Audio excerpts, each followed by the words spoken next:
Tom, you've been all over this affidavit and the justifications and the considerable redactions, and whether or not this will put to rest some of the conspiracy theories, unlikely, at least from Trump world.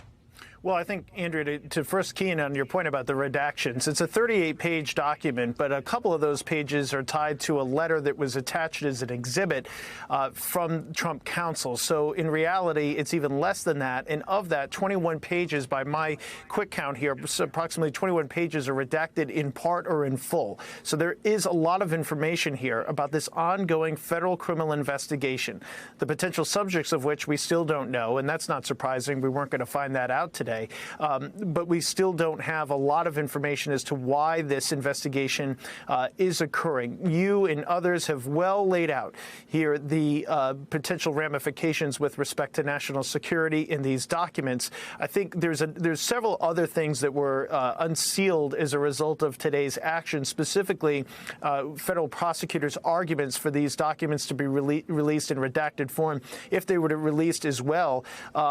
One thing I think I do want to point out is that there's a footnote in one of those documents I just referenced. It said the court has noted that disclosure of certain information pertaining to physical aspects of the premises could negatively affect the Secret Service's ability to carry out its protective functions. So clearly there's some information in here that has to do with how Mar-a-Lago is secured. And we've seen numerous references to that in the search warrant, namely the FBI agent who signed off on it said that the Mar-a-Lago facility and where these documents were believed to be was not at all the type of facility that should house these type of documents. Another thing I noted in the search warrant is that on the initial 15 boxes that were provided to the National Archives, they noted how kind of day-to-day notes and memos, the types of things that former President Trump might write out or might pass to his aides and other top government officials.